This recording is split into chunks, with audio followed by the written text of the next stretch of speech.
Buenos días, estamos comenzando la conferencia que tiene del área de estadística. La hemos titulado ¿Qué se evalúa en el examen de estadística? Con esto lo que queremos es dar una muestra del tipo de evaluación que se está haciendo en el área de estadística, en este caso en exámenes, como una conferencia para motivar la discusión en el ciclo de encuentros, competencias genéricas y transversales que enseñamos y que debemos enseñar. Obviamente cuando hablamos de qué enseñamos y qué debemos enseñar, dejamos de fondo qué evaluamos y cómo lo evaluamos. En este caso nosotros hemos decidido partir de la evaluación de los exámenes como una manera de ir hacia qué enseñamos y qué debemos enseñar. Entonces, esto se trata de una investigación que realizamos recientemente y que le brindamos una breve un resumen en todo de esta investigación. ¿Qué partimos? Partimos que en los últimos tiempos en educación estadística se ha preocupado por la enseñanza, la evaluación y el aprendizaje de la estadística. Particularmente en el área de evaluación, el énfasis se ha puesto en conocer las habilidades desarrolladas, las competencias alcanzadas por los estudiantes. Esas competencias, esas habilidades las reflejan los estudiantes en sus evaluaciones, ya sean exámenes, trabajos, discusiones, etc. Particularmente hemos decidido trabajar con el examen porque es el instrumento de evaluación más utilizado en la educación universitaria. Aun cuando se han introducido nuevas formas de evaluación, siempre el examen se mantiene como el principal instrumento de evaluación de los aprendizajes. Particularmente en este caso entonces creemos que el análisis de los exámenes nos puede proporcionar información sobre las habilidades que aspiran los profesores se desarrollen en la estadística, en este caso en el área de educación, que fue donde se realizó la investigación. En la investigación le pedimos la colaboración a un conjunto de profesores de la Escuela de Educación de la Universidad Central de Venezuela. Estos profesores nos proporcionaron 97 exámenes, fueron 10 profesores los que colaboraron, y en general eso nos proporcionó 978 preguntas. En esas preguntas nos fijamos o clasificamos las preguntas, ¿verdad?, por el puntaje con que valoraban las respuestas de los estudiantes, el área de la estadística a la que pertenecían, el contexto, el tipo de pregunta, el tópico de la estadística, el análisis de dificultad y las habilidades cognitivas. Para el caso de las habilidades cognitivas nos fijamos en dos constructos en general, que son los constructos de alfabetización, razonamiento y pensamiento estadístico, que son constructos que se han venido discutiendo desde hace algún tiempo en el área de educación estadística. Y en segundo lugar usamos una adaptación de la taxonomía Solow, que la taxonomía Solow fue creada para evaluar justamente las habilidades que desarrollaban los estudiantes. Sus autores plantean que podemos clasificar los conocimientos que logran los estudiantes analizando su respuesta. Entonces, un poco para ubicarnos, en el caso del razonamiento, alfabetización estadística, nos estamos refiriendo a la comprensión del lenguaje básico, a las ideas fundamentales estadísticas. Se trata un poco de lo que algunos autores llaman la cultura estadística, la que debería tener todo ciudadano, que para poder comprender la información estadística que aparece en los distintos medios de comunicación, que aparece en forma diaria en la calle, de tal manera que pueda analizar esa información y que pueda opinar sobre la información que se le está dando. Un segundo nivel de estos constructos es el razonamiento estadístico, que básicamente se lo podemos definir como comprender y explicar procesos estadísticos e interpretar resultados de investigación. Como se ve, es un nivel un poco de mayor de exigencia, y ya de lo que se trata es de poder comprender los procesos estadísticos y poder criticar, interpretar resultados de investigaciones ya a nivel más profesional. En lo particular, yo pienso que este es el nivel que debería tener un egresado, el nivel mínimo que debería tener un egresado de una carrera universitaria, porque es un profesional que debe estar en capacidad de leer y de artículos de investigación publicados en revistas arbitradas y poder comprender y poder juzgar la información que allí se tiene. Por último, tenemos el pensamiento estadístico, que se trata de aplicar los procesos estadísticos para aproximarse y solucionar, o solucionar problemas prácticos. El pensamiento estadístico es un poco lo que harían los profesionales de la estadística o los investigadores en cualquier área que utilicen la estadística. Ya no solamente se trata de poder comprender lo que dice la investigación, sino de aplicarla como tal y poder sacar conclusiones, poder decidir de qué tipo de medida o de medida estadística utilizar en un momento dado, o qué procedimiento estadístico utilizar en un procedimiento dado. Estas son una clasificación que se ha dado sobre los razonamientos o las habilidades que se pueden desarrollar en los estudiantes. Algunos autores piensan que se debe apuntar, por ejemplo, en el caso de la educación universitaria, hacia la culminación de la alfabetización estadística, que se inicia en los niveles de primaria y bachillerato. En general, digamos que el grueso de los investigadores piensan que se debe realmente pensar en desarrollar el pensamiento estadístico a partir de la alfabetización estadística durante el tránsito por la universidad. En lo personal pienso que hay que apuntar en esa misma posibilidad de desarrollar el pensamiento estadístico, hay que apuntar hacia el razonamiento estadístico. El otro constructo o la otra taxonomía que utilizamos para clasificar las preguntas es lo que llamamos la taxonomía Solow. Como decía antes, la taxonomía Solow fue creada para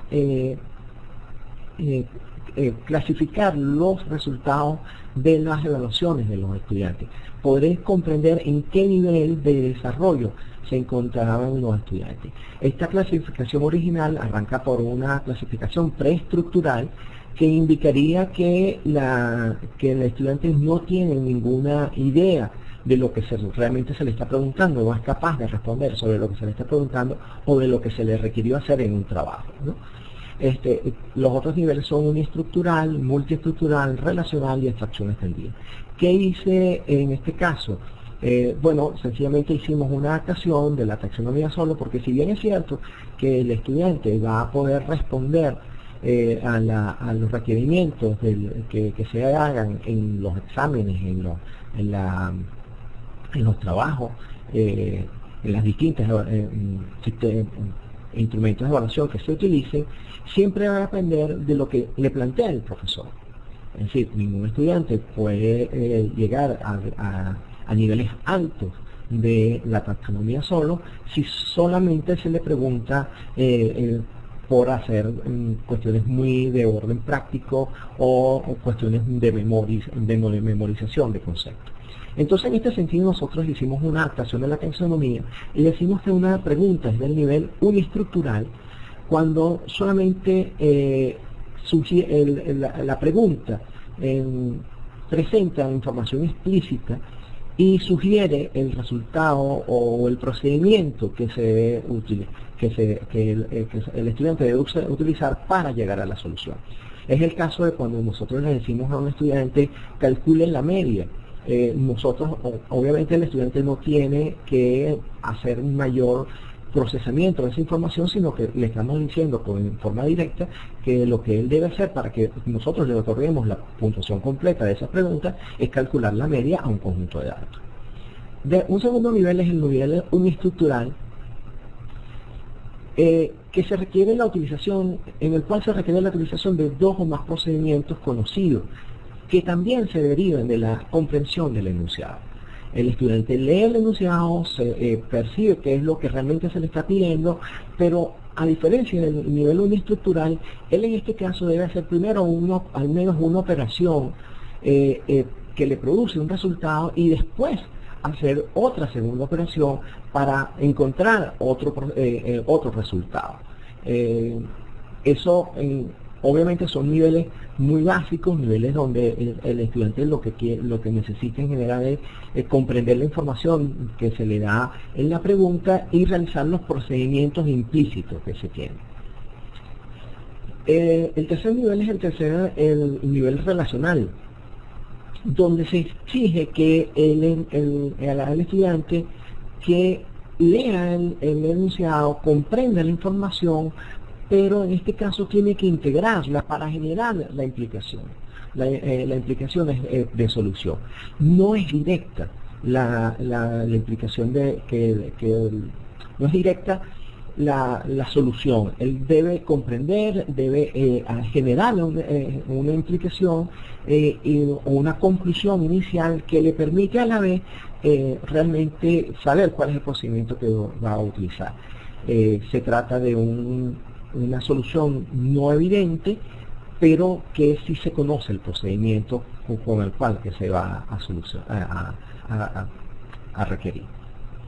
Por último, tenemos el nivel de abstracción extendida, que es el análisis del enunciado permite inferir el principio general, y aquí necesita integrar la información para generar una nueva que le permite hallar la solución. Fíjense, a diferencia del anterior, en la comprensión del enunciado generaba una implicación. Aquí no, aquí al integrar la información que se encuentra presente en el enunciado, él genera una nueva información que es lo que permite hallar la solución, o es lo que le permite conocer cuál es el procedimiento que debe seguir para hallar la solución. Bien, veamos qué hicimos entonces con en esta investigación. Bueno, primero que todo respondimos todas las 978 preguntas, hicimos una clasificación general. El responder las preguntas nos dio la oportunidad de poder clasificar en forma más exacta cada una de las implicaciones de las habilidades cognitivas que se tenían o que exigían, y después posteriormente le planteamos a dos profesores, le dimos las 978 preguntas con las definiciones antes presentadas y las definiciones, otras definiciones que tienen que ver con el nivel de dificultad y con el tipo de estadística que se utilizaba, etcétera, etcétera, y ellos hicieron sus clasificaciones en forma directa y de manera individual. Posteriormente clasificamos comparamos las tres clasificaciones y generamos las diferencias. Con las diferencias discutimos la diferencia para encontrar la clasificación definitiva. Entonces lo que vamos a presentar ahora son las clasificaciones definitivas que logramos a partir de todo este procedimiento. Bueno, en cuanto al tipo de preguntas, encontramos que más del 70% de las preguntas son de tipo de desarrollo. Esto es muy clásico en las investigaciones, en los exámenes del área cuantitativa, como matemática, contabilidad, estadística, donde el profesor normalmente lo que quiere es que el estudiante desarrolle la respuesta a partir de su pregunta. Hay un 10% menos de preguntas que son de selección simple, otras de verdadero y falso y otras de completación, con la particularidad de que casi todas en estas preguntas son complementarias en un examen de desarrollo.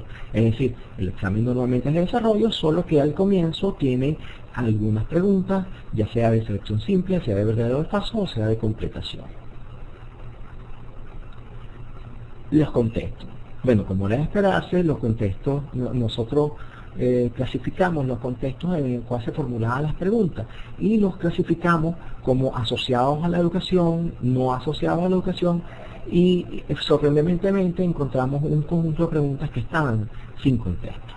Decimos sorprendentemente porque estamos hablando de estadística aplicada, y en la estadística aplicada normalmente el contexto, más que normalmente, siempre el contexto es importante para poder interpretar y poder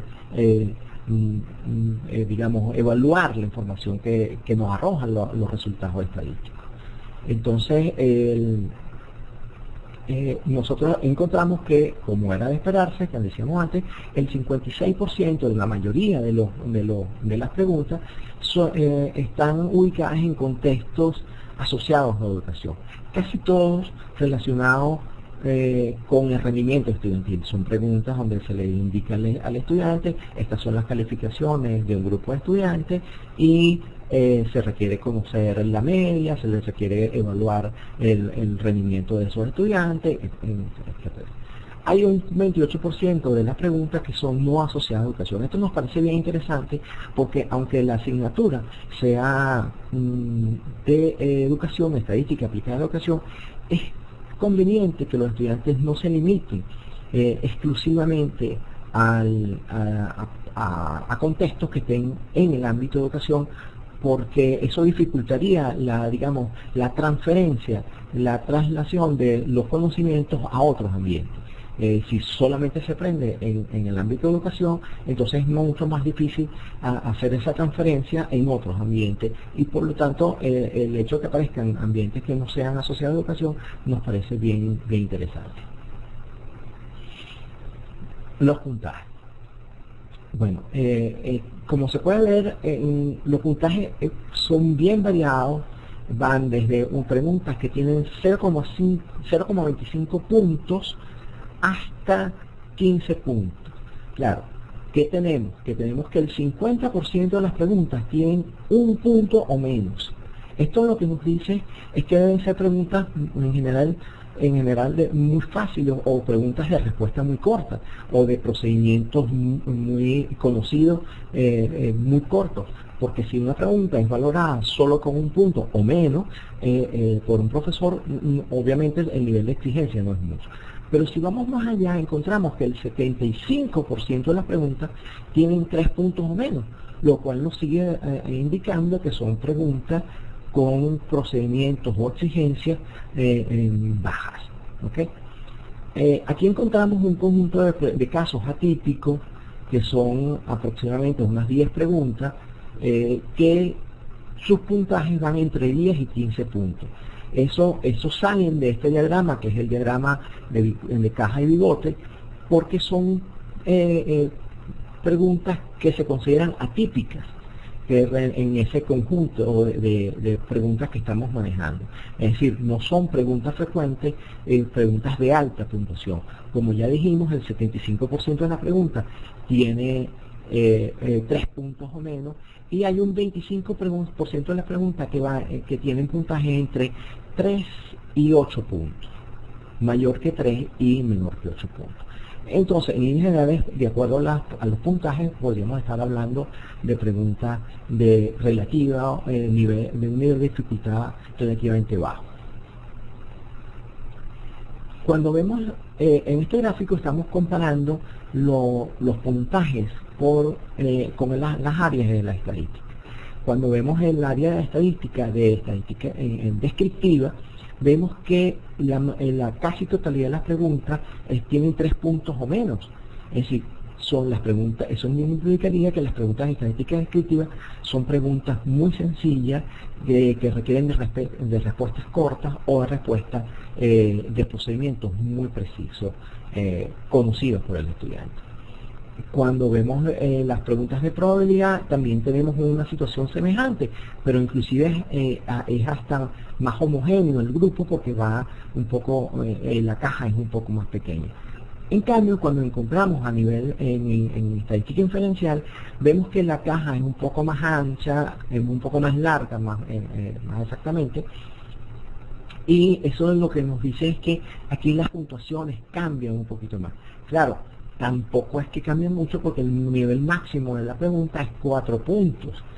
El 75% de las preguntas, el 75% de las preguntas tienen 4 puntos o menos. Y en su mayoría, en la totalidad de las preguntas tienen 14 puntos o menos. Pero no es frecuente, en la mayoría de los casos, las preguntas están alrededor de entre 4 y 1 punto. Es decir, que tampoco son muy diferentes al resto de las preguntas que estamos manejando. Por último, continuando, tenemos la relación entre los niveles de dificultad y los puntos. Bueno, cuando nosotros les pedimos, las preguntas fueron clasificadas por niveles de dificultad que fueron muy fácil, promedio, difícil y muy difícil. Y esto como juicio de experto. Y aquí estamos haciendo la comparación entre esas clasificaciones con los puntos que le otorgaron los profesores cuando construyeron el examen.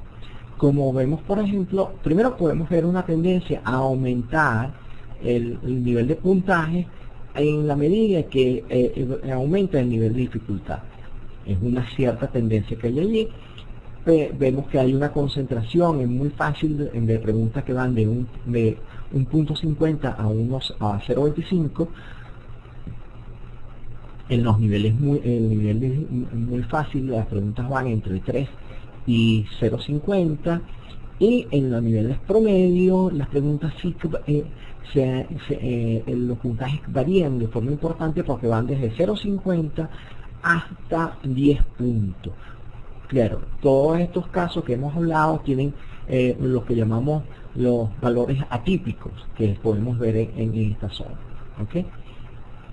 En el nivel de dificultad difícil vemos que sube un poco el puntaje y ya se ubican alrededor de 6 puntos el máximo, teniendo como mínimo 0.50.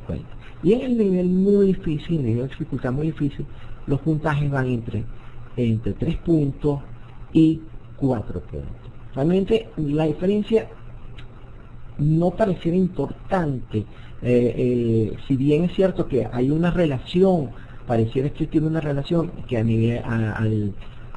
medida que aumenta el nivel de dificultad, aumentan los puntajes, no se da exactamente una relación directamente proporcional. Y hay mucha variación dentro de los mismos niveles dentro de los mismos niveles de dificultad. Veamos un poco las habilidades cognitivas evaluadas. En este caso lo que hemos llamado el aprendizaje esperado, que tiene que ver con la alfabetización, el razonamiento y el pensamiento estadístico. Como vemos en el gráfico, el 82% de las preguntas se refieren a alfabetización. Eso significa que son preguntas que van dirigidas básicamente a procedimientos que tienen que ver con medidas estadísticas, lecturas de gráficos, comprensión de ideas como población, muestras, es decir, las ideas básicas de la estadística. Solo un 15% de las preguntas están referidas al razonamiento estadístico y un 1,6% a pensamiento estadístico. Si pensamos que este es el primer curso de la universitario, en el caso de educación, el único que ellos van a cursar, encontramos que es lógico que la mayoría de las preguntas tengan que ver con la alfabetización estadística. Pero esperaríamos que hubiese un poco más de preguntas en los niveles de razonamiento y pensamiento estadístico. ¿Por qué esperar un poco más de esto? Bueno, porque sencillamente si enfocamos las preguntas hacia básicamente el nivel de alfabetización, lo que estaríamos buscando es que el alumno tenga solo la comprensión de las ideas estadísticas básicas, lo cual parece muy poco para un curso universitario. Veamos algunos ejemplos de este tipo de preguntas. Por ejemplo, en alfabetización estadística, dice una pregunta que encontramos es la rama estadística que solo describe las características de un grupo sin hacer inferencias o predicciones de las características poblacionales a partir de su análisis. De esta se denomina. Y entonces, como ven, esta es una respuesta corta. Esto es lo que se requiere, es que el estudiante conteste la definición de estadística descriptiva. El segundo ejemplo que tenemos es una pregunta de selección simple, donde se pregunta por la definición de eventos incompatibles. Se dice que dos sucesos A y B son incompatibles cuando, y se le presentan las 4 alternativas que él puede presentar. Obviamente nos encontramos nuevamente en el caso de en un caso donde lo que se le pide al estudiante es reproducir información. En este caso, rememorar información de qué es lo que es que son eventos o sucesos incompatibles. Como ejemplo de razonamiento estadístico, de preguntas de razonamiento estadístico, tenemos que se le da al estudiante los resultados parciales de algunas medidas de dos grupos de estudiantes en cuanto a medidas de tendencia central, variabilidad, kurtosis, y se dan los datos originales de los cuales salieron esas medidas. El estudiante puede completar la tabla que tiene aquí, que se le dan algunas medidas, y al final se le pide que concluya respecto al rendimiento de los estudiantes de ambas secciones. Fíjense que aquí en el fondo lo que se le está pidiendo es que compare ambas secciones, pero no se le está pidiendo que compare con una medida en particular, sino que utilice el conjunto de medidas descriptivas que se le da y que él podría completar con los cálculos. Esto es una pregunta donde el estudiante va a tener que relacionar distintas medidas para poder hacer una conclusión con respecto al rendimiento de ambas secciones. Por último, dos ejemplos de pensamiento estadístico, de preguntas de pensamiento estadístico, son donde un caso donde se le da al estudiante un conjunto de datos y se le pide que se plantee un estudio educativo donde se establezca claramente la población, la muestra, los estadísticos y los parámetros, de modo que pueda aplicar aplicar un procedimiento de intervalo de confianza para la media poblacional. Fíjense que aquí el nivel de exigencia es un poco alto, en el sentido de que se le está pidiendo que da un conjunto de datos, él se plantee un estudio educativo donde tenga sentido hacer el cálculo del intervalo de confianza para la media poblacional. No es un caso sencillo, es un caso, si se quiere, donde el estudiante tiene que relacionar un conjunto de información que ha podido estudiar durante el curso de estadística, en este caso particularmente lo que tiene que ver con inferencia, y plantearse un estudio educativo. Otra pregunta de corte semejante es que se le dice al estudiante plantea una situación de investigación en la cual podría utilizar una prueba de hipótesis para la proporción poblacional. Aquí se le está pidiendo al estudiante que genere una situación de investigación. Al igual que antes, el nivel de exigencia es más elevado. Bueno, el otro tipo de habilidades cognitivas que evaluamos son lo que le llamamos con la taxonomía solo. Adaptada. Como vemos, el 66% de las preguntas son de tipo uniestructural y el 27% de las preguntas son de tipo uniestructural. ¿Qué significa esto? Bueno, que más del 95% de las preguntas, como aproximadamente el 95% de las preguntas se resuelven aplicando procedimientos conocidos que se derivan de la comprensión del enunciado y que pueden ser 2 o más procedimientos. Es decir, son preguntas que en general deben ser conocidas por los estudiantes, procedimientos que se estudiaron en clase y que la pregunta que le plantea el profesor sugiere cuál es el procedimiento que debe utilizar de forma directa.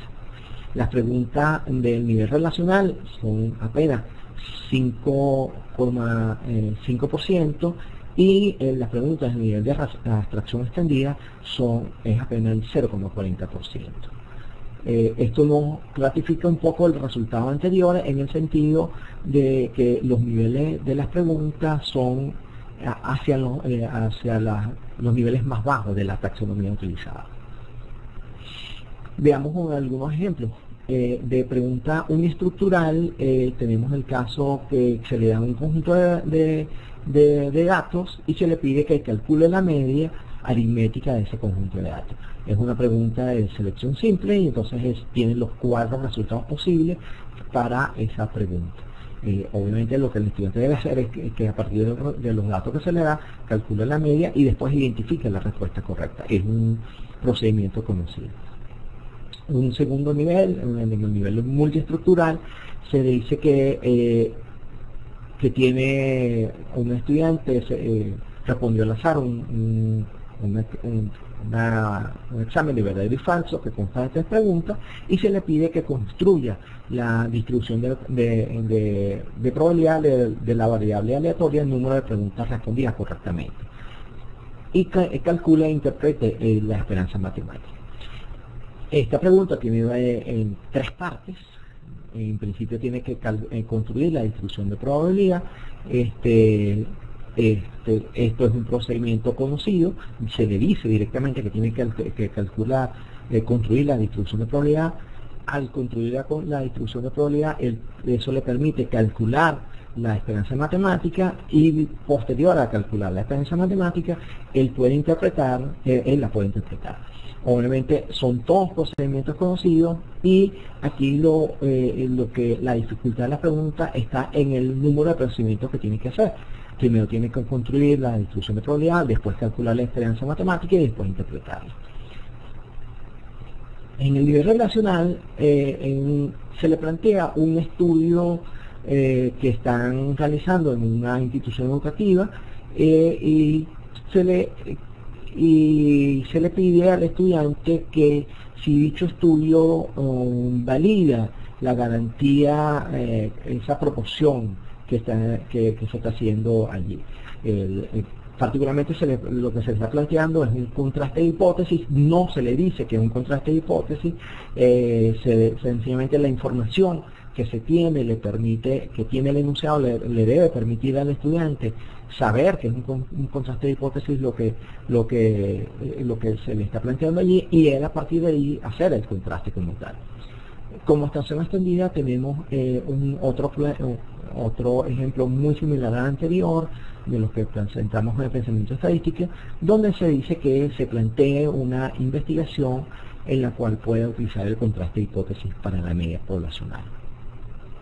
El nivel aquí obviamente es de mayor exigencia, dado que la investigación, dado que lo que se le pide es plantearse una investigación. No es, obviamente no estamos hablando de un ejemplo tipo ejercicio de clase, sino de un nivel donde el estudiante debe trabajar y debe proporcionar información suficiente como para plantearse un nivel de una situación de investigación real. Aquí en este gráfico podemos ver la relación de las 2 habilidades cognitivas evaluadas. Por un lado vemos que, por ejemplo, está la alfabetización estadística, el razonamiento estadístico y el pensamiento estadístico. Vemos cómo lo que tiene que ver las preguntas de nivel uniestructural y multiestructural copan totalmente los niveles de alfabetización estadística. Entre los dos son prácticamente la casi totalidad de las preguntas, y apenas un número muy bajo de preguntas está en el nivel relacional. Como es en el nivel de razonamiento estadístico, básicamente hay preguntas de nivel multiestructural y nivel relacional, y en el nivel de pensamiento estadístico están las preguntas de nivel relacional y nivel de abstracción extendida. Como vemos, el gráfico nos indica que la casi totalidad de las preguntas que se tienen son de los niveles más bajos de las taxonomías utilizadas. Bien, Un poco por qué concluimos en este estudio. Bueno, primero las características generales de las preguntas analizadas evalúan aspectos de la estadística descriptiva, son de tipo de desarrollo, se refieren a los objetivos del programa, el contexto de preferencias es el educativo, muy particularmente vinculado al rendimiento estudiantil, el nivel de dificultad estimado por los juicios de expertos es muy fácil o fácil y se valoran con 3 puntos o menos. Las habilidades cognitivas evaluadas en las preguntas se corresponden a los niveles más bajos de ambas taxonomías utilizadas. Son escasas las preguntas que buscan evaluar la aplicación de ideas estadísticas. De acuerdo con este resultado, los exámenes en este tipo de exámenes, los estudiantes deben dirigir sus esfuerzos al conocimiento de términos estadísticos, a la utilización de lenguaje e instrumentos estadísticos básicos, así como representación de datos en tablas y gráficos y el cálculo mediante algoritmos conocidos de medidas estadísticas descriptivas. Decimos esto porque varios teóricos afirman que el tipo de evaluación que se realiza de alguna manera marca el tipo de el esfuerzo que realizan los estudiantes. Si los estudiantes para lograr sus aprendizajes, si los estudiantes ven que el esfuerzo que en los exámenes se apuntan solamente a hacer cálculos, entonces ellos se van a preocupar por mejorar sus operaciones de cálculo en este caso. Si los estudiantes se dan cuenta que los exámenes, las evaluaciones van más hacia el tipo de análisis de resultados, entonces ellos se van a preocupar más por profundizar sus conocimientos en el análisis de resultados. Entonces, en estos exámenes que hemos analizado, pareciera que el esfuerzo que deben hacer los estudiantes es hacia la utilización del lenguaje básico de la estadística y de las ideas básicas. Los exámenes parecen descuidar aspectos básicos de un curso de estadística, como son la formulación de preguntas, la justificación de procesos, la interpretación y la evaluación crítica de la información estadística, particularmente los referidos a la inferencia estadística. Esto es un poco combinado con lo de antes, porque si básicamente estamos hablando de preguntas de alfabetización estadística que se resuelven con un procedimiento o dos procedimientos de cálculo o de procedimientos o algoritmos conocidos, entonces estamos dejando de lado procedimientos de interpretación, de evaluación crítica de la información estadística.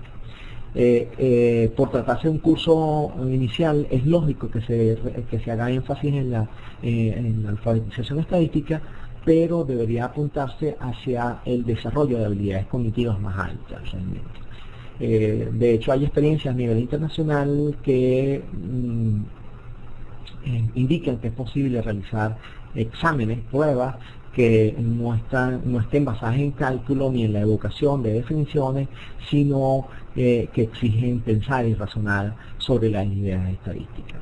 En fin, creo que todo este trabajo, si bien es cierto que se refiere a la evaluación y es un caso particular, nos debe llamar la atención sobre qué es lo que estamos haciendo, porque hay una vieja premisa en educación que el profesor evalúa lo que más valora, y si lo que estamos evaluando son procedimientos y algoritmos conocidos de ideas básicas de la estadística, entonces hacia allí van a apuntar su aprendizaje los estudiantes y eso nos va a llevar a que los estudiantes tengan conocimientos muy básicos después de un curso universitario, lo cual no parece corresponderse con un curso de esa naturaleza. Deberíamos apuntalar, como ya dije antes, hacia habilidades cognitivas más altas. Esto era todo lo que tenía para ustedes. Muchas gracias. Espero sus preguntas, comentarios. Muchas gracias.